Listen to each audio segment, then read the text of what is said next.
The quantum arrays of the EFS Prometheus hummed with an otherworldly resonance, piercing the perfect silence of deep space.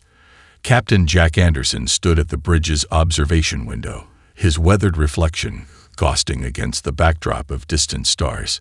20 years in Special Forces hadn't prepared him for the sheer solitude of Space Command, but something about today felt different. Wrong. "Captain," Lieutenant Hayes called from her communication station, her voice carrying an edge he hadn't heard before. "We're picking up something unusual on the quantum bands."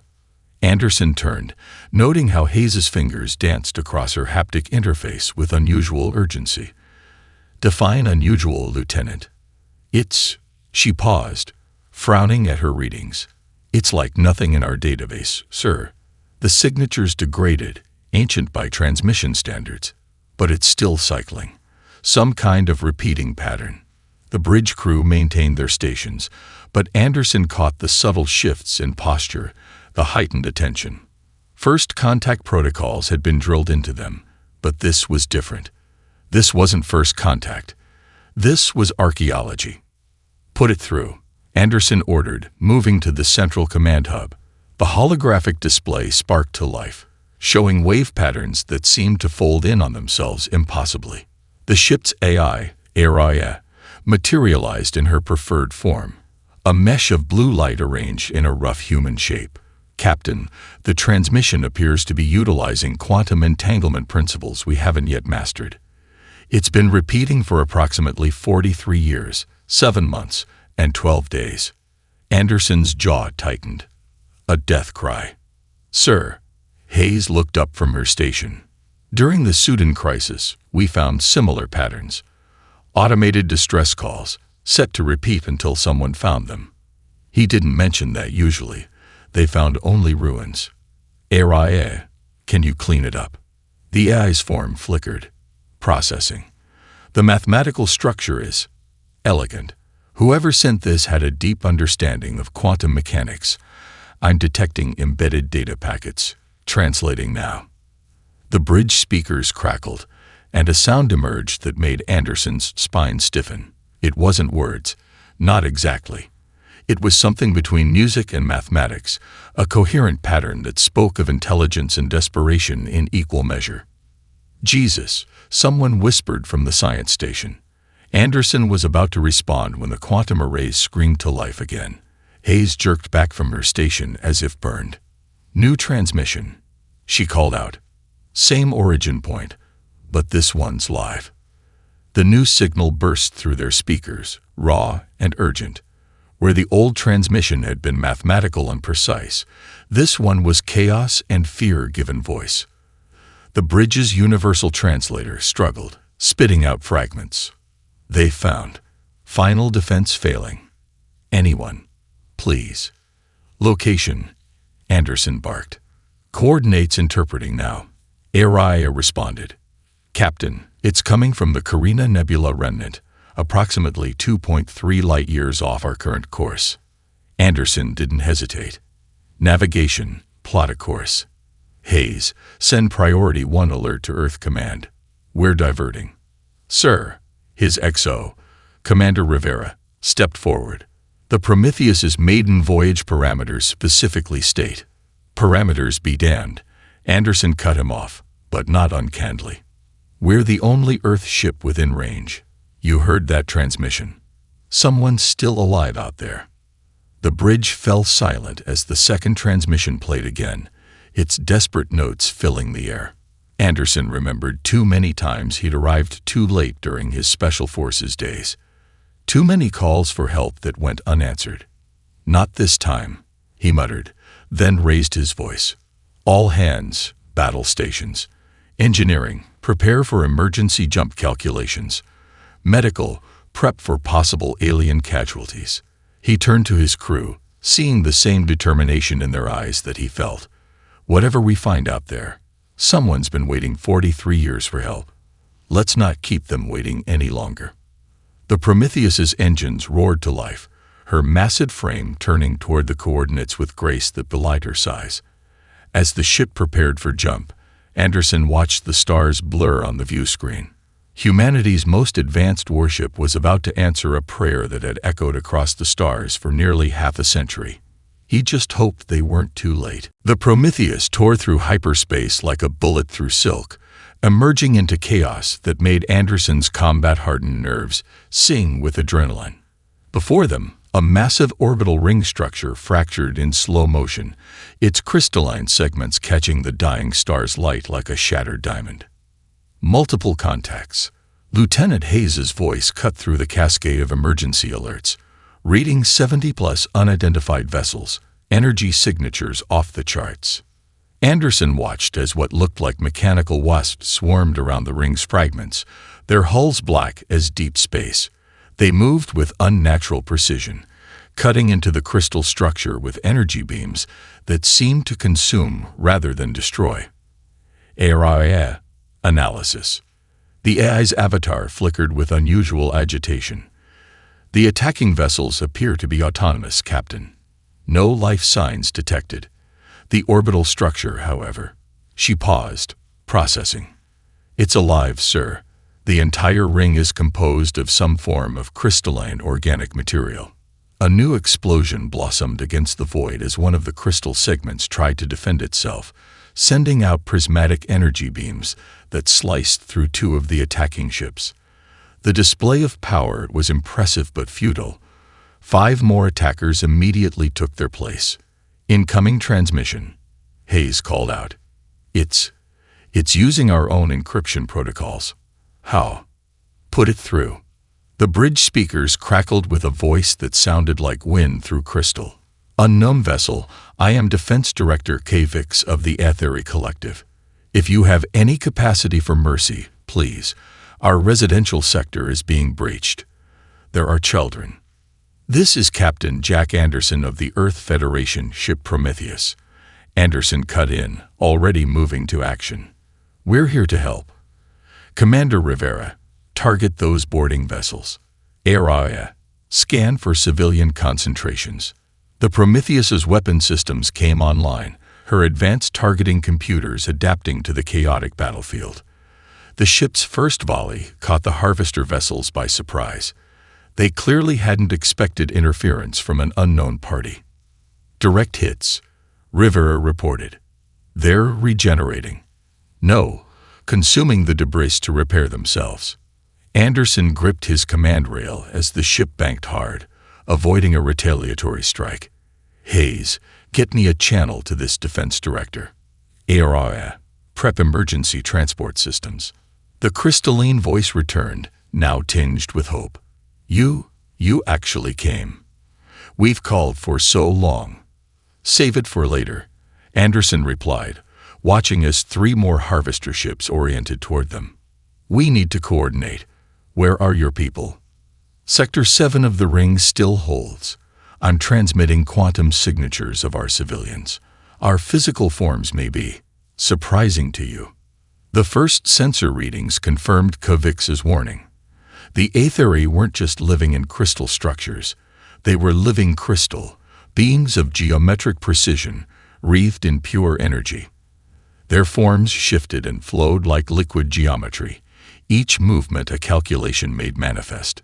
Sir, Hayes's station erupted with new alerts.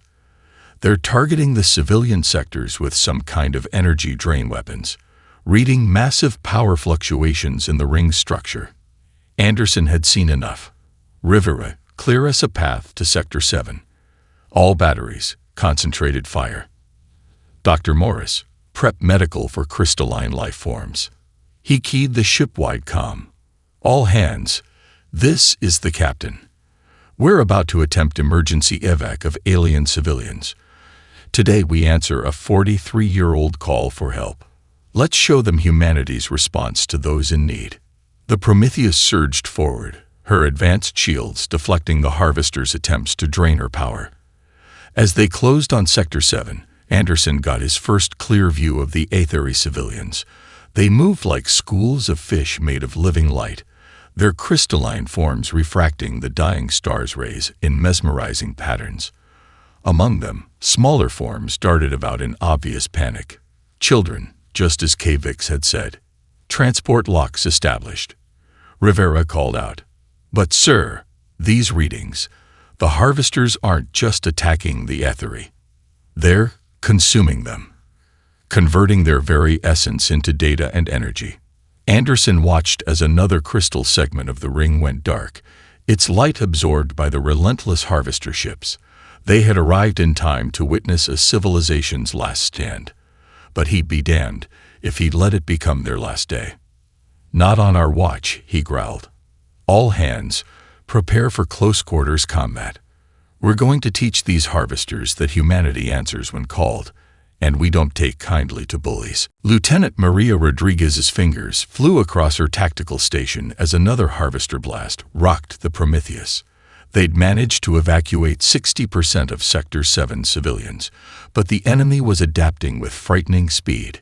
They're predicting our shield modulations, Rivera shouted over the claxons. Adaptation rate at 97%. Rodriguez watched as their carefully planned defense patterns became useless, the harvesters anticipating each move with machine precision. But something was bothering her. A pattern within the chaos. She'd seen something similar during the Titan uprising, when AI defenses had nearly overwhelmed the colonies. Captain, she called out, already implementing her idea. Permission to try something incredibly stupid. Anderson, looking exhausted but alert, nodded. At this point, Lieutenant, stupid might be our best option. Rodriguez grinned, pulling up the ship's most basic communication system. Going old school, sir. Really old school. Her fingers danced across the console, redirecting power to a system that hadn't seen serious use in a century. Amplitude modulation radio. What are you? Hayes started to ask, but Rodriguez was already broadcasting. Static filled the command channel, followed by bursts of pure random noise interspersed with vital combat data. She'd encrypted it using nothing more complex than her grandmother's old cake recipe, converting ingredients into tactical coordinates. The effect was immediate. The harvester ships faltered, their perfect formation showing gaps for the first time. They can't predict it, Rodriguez breathed, amazement in her voice. They're looking for patterns that aren't there. Anderson leaned forward, understanding dawning. Area. Analysis. The AI's avatar shimmered with excitement. The harvesters appear to operate on prediction algorithms.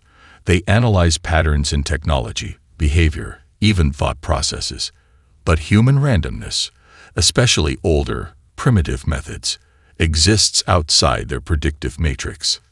Kvix's crystalline form materialized on the bridge, his structure pulsing with renewed energy. Impossible. Their neural networks have adapted to every species they've encountered. They learn, they predict, they harvest. Yeah. Rodriguez smiled, sending another burst of encrypted data through the AM band. Try predicting my abuela's secret ingredient. The bridge crew watched in amazement as 3 harvester ships collided, unable to anticipate the Prometheus's next move when guided by human impulse rather than advanced algorithms. It's not just the radio, AI observed. Human neural patterns themselves are inefficient by galactic standards. The harvesters can't establish baseline predictions because human decisions often defy logical progression. Anderson straightened in his chair. Kvix, you said they harvest knowledge and technology. They absorb the essence of the civilizations they destroy. The Aetheri commander's crystalline form rippled with dark memory. Yes, they consume everything. Our knowledge, our advances, our very being. They've done this across galaxies, growing stronger with each harvest. But they've never encountered humans, Rodriguez interjected, understanding where the captain was going. Never had to deal with creatures that act on gut instinct and make illogical choices, who still use antiquated technology alongside the advanced, Anderson added, who mix metaphors and emotions with pure logic. He turned to Kvix. Your people, they operate on pure energy and mathematical precision, don't they? The Aetheri's form pulsed in affirmation. We are beings of pure rationality. Every action, every decision follows logical progression. It made us strong, but But it made you predictable, Rodriguez finished softly. Like every other advanced species they've encountered. A new explosion rocked the ship, but this time Rodriguez was ready. She sent out a burst of tactical data encoded with her favorite pizza toppings, causing nearby harvester ships to scatter in confusion. Anderson stood, his voice carrying across the bridge. Implement ship-wide protocol. All tactical decisions are to be made using human intuition, no advanced predictive algorithms. Rodriguez, teach everyone your grandmother's encryption method. The lieutenant nodded, already preparing to broadcast. Sir, what about the efficiency loss? Anderson watched as another group of harvester ships failed to anticipate their movements. Sometimes the most advanced solution is to think backwards. They want logic and patterns. Let's show them how humanity's greatest weakness might just be our greatest strength. In the view screen, the harvester ships began to retreat, unable to process the chaos of human unpredictability. For the first time in recorded history, their perfect harvest had met its match. Not in superior technology, but in the beautiful inefficiency of the human mind. Engineering Officer Tom Walker hadn't slept in 36 hours, but his hands remained steady as he worked with the salvaged etheric crystal. The evacuation had brought aboard not just refugees, but pieces of their incredible technology. Technology that now filled his workshop with an ethereal blue glow. You're holding it wrong, came a melodic voice. An aethery engineer named Ixtil floated nearby, her crystalline form shifting with what Walker had learned was amusement. Our technology responds to energy patterns, not physical manipulation. Walker wiped sweat from his brow. Yeah, well, human habits die hard. He adjusted his grip anyway, and the crystal hummed in response. Then something unexpected happened.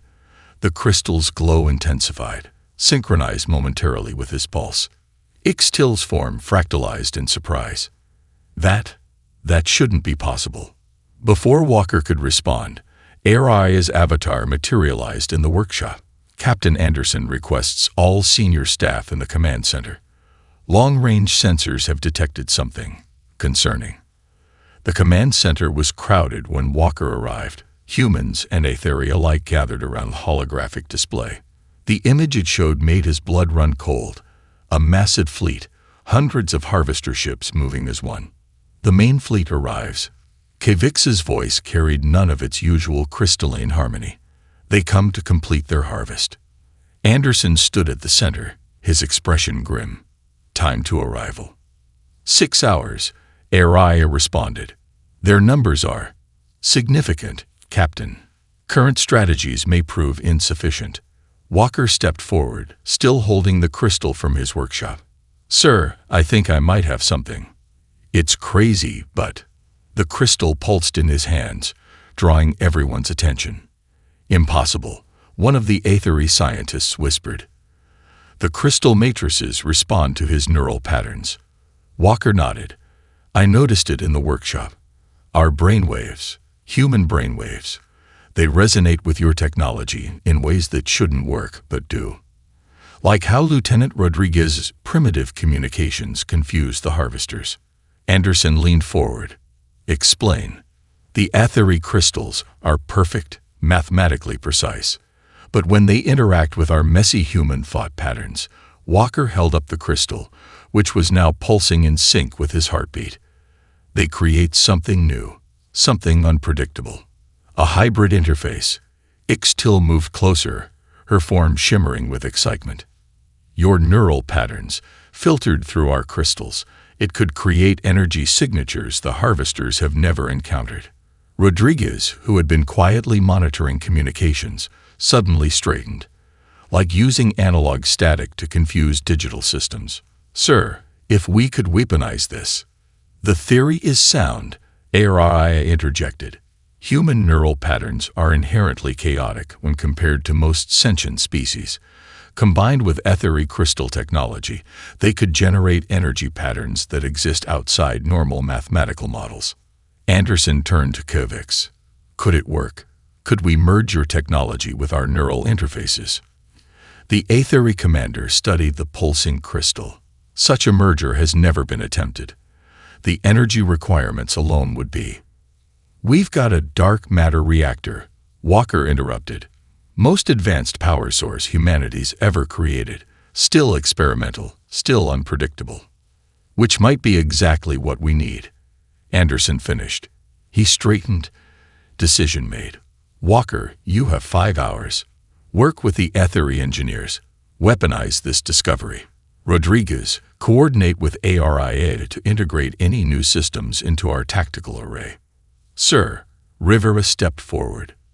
The risks of merging untested human interfaces with alien technology are less than the risks of facing that fleet with conventional weapons. Anderson cut him off. Sometimes the best solutions come from impossible combinations. As the command center erupted into activity, Walker felt the crystal pulse again, stronger this time. He looked at Ixtil, saw his own desperate hope reflected in her crystalline form. Think it'll work? He asked softly. The Ethery engineer's form shifted into something like a smile. By all known laws of physics and energy manipulation. No. She moved closer to the crystal, her own energy field harmonizing with its pulse. But I'm beginning to learn that humans have a peculiar talent for achieving the impossible. Walker grinned, already mentally sketching designs. They had 5 hours to create something that had never existed before. A weapon that merged the mathematical precision of the Ethery with the beautiful chaos of human consciousness. The storm was coming. But this time, they'd face it with something the Harvesters had never encountered. The impossible hybrid of human instinct and crystal perfection. The Harvester main fleet emerged from hyperspace like a dark tide, their ships blotting out the stars. From the Prometheus's bridge, Anderson watched as their numbers filled the tactical display. Too many to count. Planet killer detected, Hayes reported, her voice steady despite the news. 3 of them. Energy readings off the scale.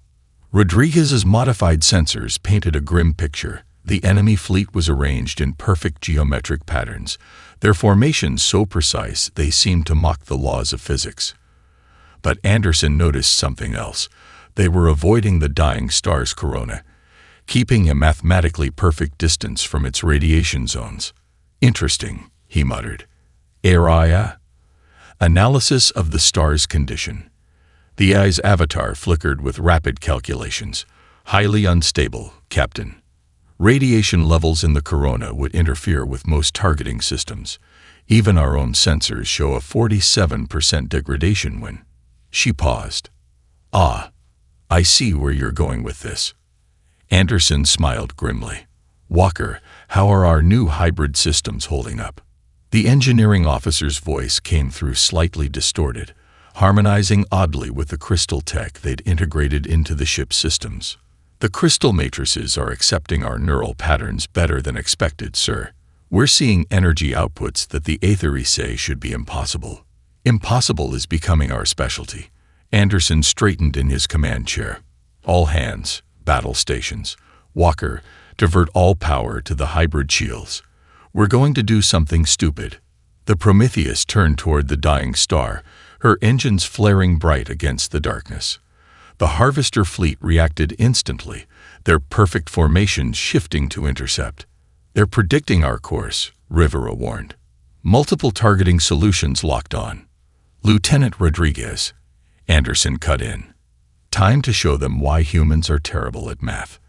Initiate random walk protocol. Rodriguez grinned, her hands dancing across the neural interface.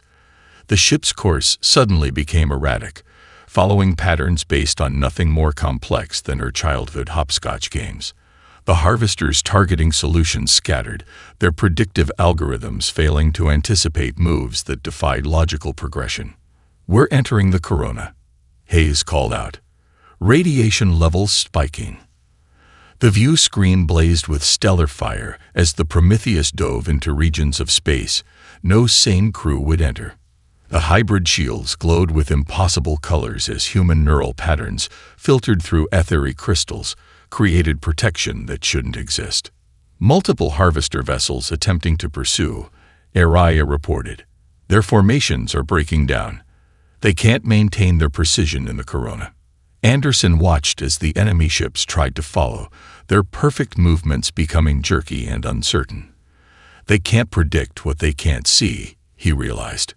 And they definitely can't predict what we'll do next, because we don't even know ourselves. Sir, Walker's voice cut through the comm. The radiation. It's actually enhancing the neural interfaces. The human adrenaline response is creating energy signatures that are amplifying the crystal matrices.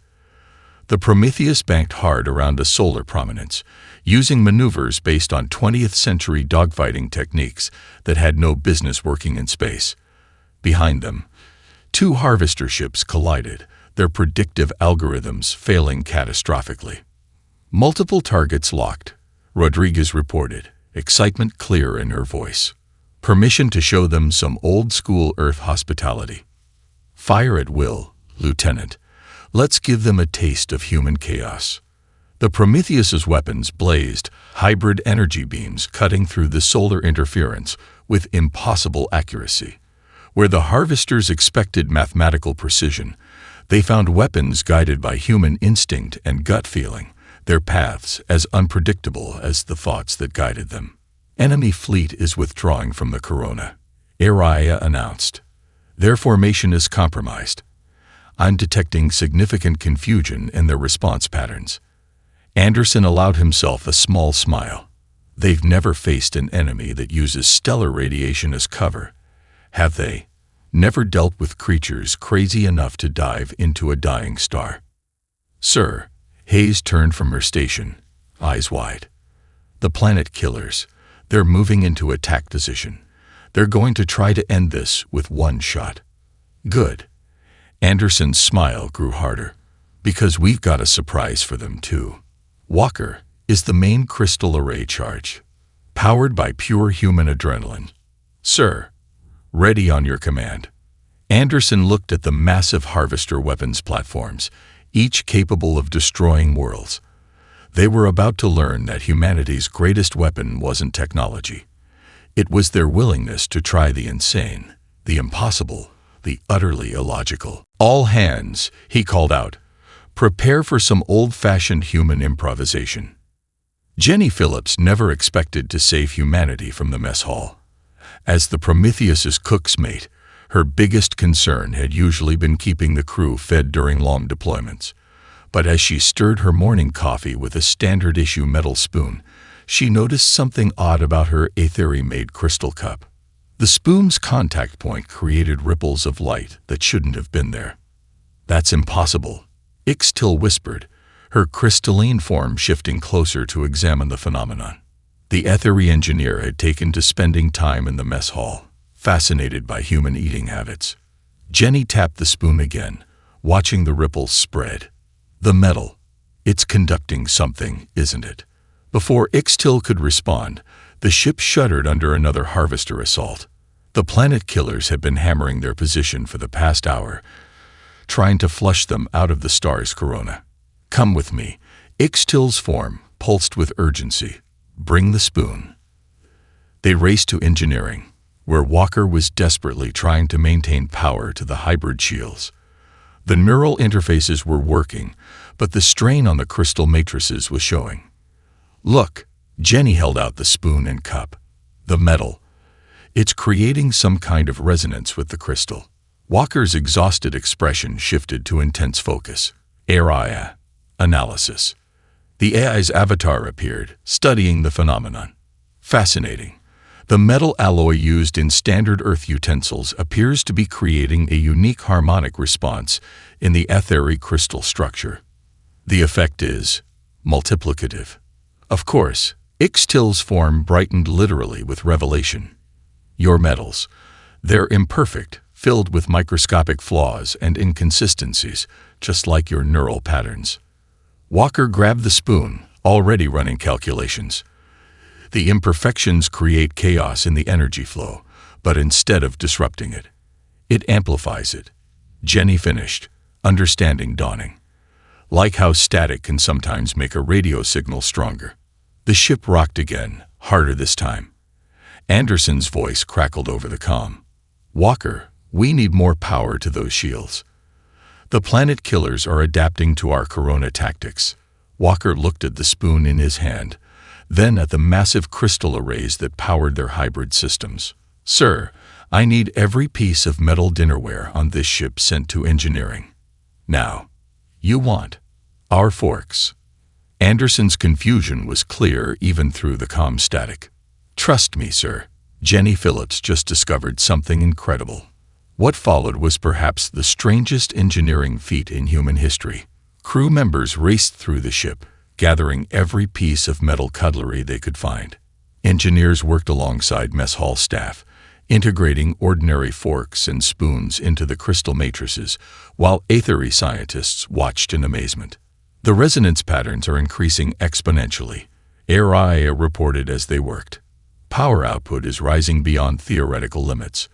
Walker stood before the main crystal array, now bristling with earth-made utensils that glowed with impossible energy.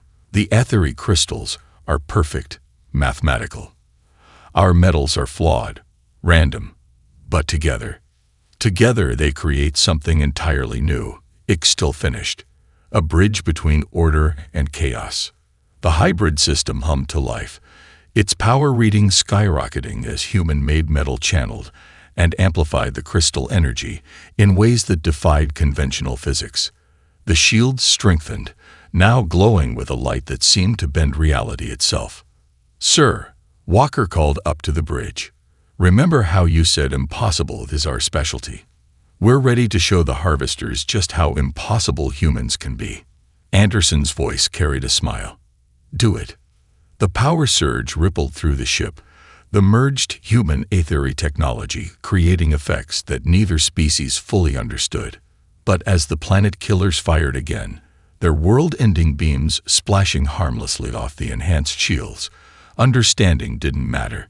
What mattered was that humanity's imperfections, their flawed metals, their chaotic minds, their illogical approaches, had once again turned weakness into strength. You know, Jenny said, watching her repurposed cutlery channel enough power to defy a planet killer, I never did like those spoons anyway. The coffee always tasted funny. Walker laughed, the sound mixing with the hum of their impossible hybrid technology. Sometimes the greatest discoveries came not from perfect calculations or advanced science, but from a cook noticing something strange in her morning coffee. The bridge of the Prometheus had become a symphony of chaos and crystalline light. The hybrid shields held against the planet killer's assault, but Walker's voice over the comm carried the weight of bad news. Captain, we can't maintain this forever. The power requirements are growing exponentially. Even with the resonance amplification, we're approaching critical limits. Anderson watched as another harvester beam splashed against their shields, the energy dispersing in fractals of impossible color. Options. There might be one. Walker's voice dropped lower. But you're not going to like it. Before he could continue, HFY's avatar flickered to life, her expression unusually grave. Captain, I've analyzed Walker's proposal. The probability of survival for the pilot would be less than 17%. Tell me, Anderson ordered. The hybrid system needs a focal point, Walker explained. Right now, we're all interfacing with it partially. But imagine if someone linked directly with the main crystal array, the complete neural merger, channeling the dark matter reactor's full output through both human consciousness and HFY crystal. The bridge fell silent. Rodriguez was the first to speak. That would kill anyone who tried it. Maybe, Walker admitted, but it would give us enough power to end this. One shot, everything we've got. Anderson stood from his command chair. I'll do it. Sir, Rivera started to protest, but Anderson cut him off. I'm still command certified for neural interfaces from my Special Forces days. My brain's already mapped for deep linkage. He looked around at his crew, at the HFY refugees who had become part of their family. We didn't come all this way to fail now. Jack, Hayes used his first name for the first time since they'd shipped out. There has to be another way. A massive blast from the nearest planet killer rocked the ship, causing several crystal arrays to crack despite the enhanced shields. Warning klaxons blared as structural integrity dropped. Hull breach on Deck 7. Rivera reported. We're losing power to sections 4 through 6. Anderson was already moving. Walker, prep the interface. Hayes, send our tactical data to Earth Command. They need to know what worked against these bastards. Rivera, you have the con. The crew will never accept this, Rivera argued, following him to the turbolift. Anderson smiled grimly. That's why I'm not asking them. He stepped into the lift, but paused before the doors close. It's been an honor. The path to engineering felt longer than usual. Each step brought new alarms, new reports of damage as the harvesters pressed their attack. When he arrived, Walker and Ixtil were waiting beside a modified neural interface chair, now surrounded by glowing crystals and jury-rigged metal amplifiers. This will hurt, Ixtil warned, her crystalline form pulsing with concern. The energy flow. No organic mind was meant to channel such power. Good thing I'm too stubborn to know that, Anderson replied, settling into the chair. Walker, how long do you need? Sir, the engineer's hands shook slightly as he worked. You should know, the interface, it might not kill you immediately, but the neural load, you'll never be the same. Never be able to disconnect. Another blast rocked the ship. Anderson gripped the chair's arms. Better trapped in here than watching them harvest another civilization. Do it. The initial connection felt like fire in his veins. Anderson's consciousness expanded, merging with the crystal matrices as the hybrid system accepted his neural patterns. Through the ship's sensors, he could see everything. The harvester fleet, the dying star, the desperate faces of his crew. Power at maximum. Walker's voice seemed to come from very far away. Sir, are you? I'm here, Anderson responded, his voice harmonizing strangely with the crystal frequencies. And I know exactly what to do. Through the merged consciousness of human and crystal, Anderson reached out to the dark matter reactor's core. As its power flowed through him, he understood why the harvesters had never encountered anything like this before. No other species would be crazy enough to try it. But then being crazy was humanity's greatest strength. All hands, he called out, his voice resonating through every crystal on the ship.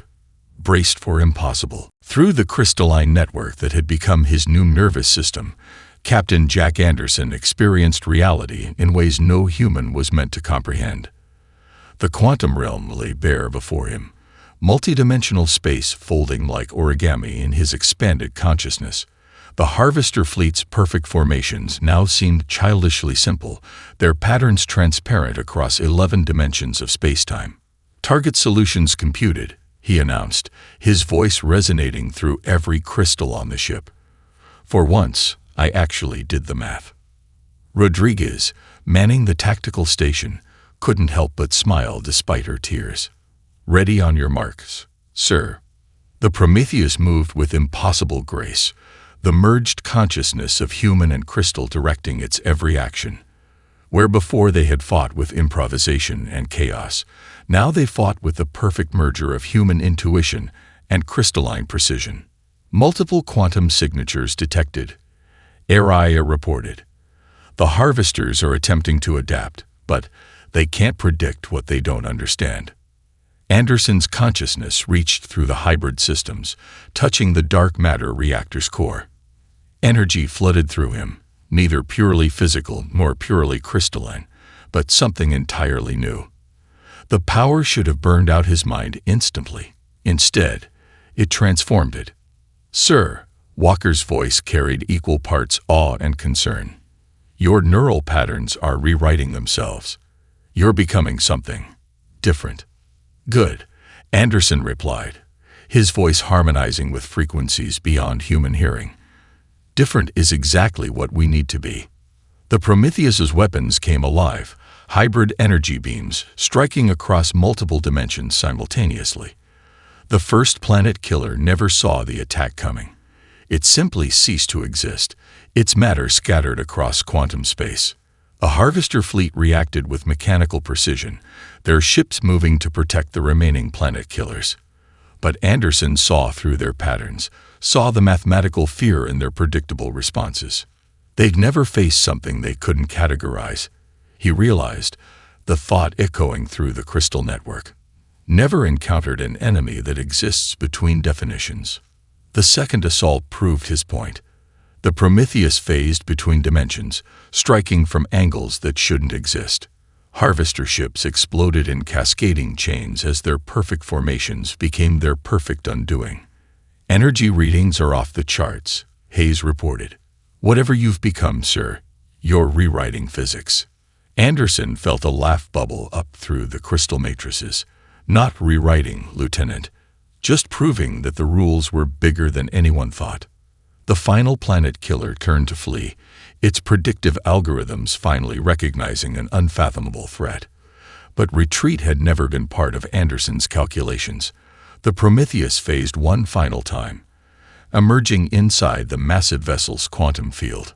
For 43 years, Anderson's voice carried through every system, human and harvester alike. They called for help. Today, humanity answers. The release of power was beyond measurement. Dark matter energy, channeled through human consciousness, and etheric crystal, created a cascade that rippled through 11 dimensions. The harvester fleet didn't just die. It unraveled, their ships reduced to quantum possibilities that never manifested.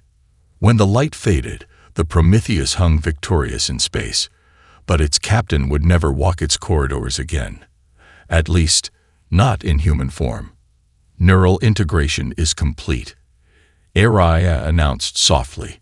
Captain Anderson's consciousness has fully merged with the ship's systems. He is everywhere. Rodriguez wiped her eyes. Sir, are you still with us?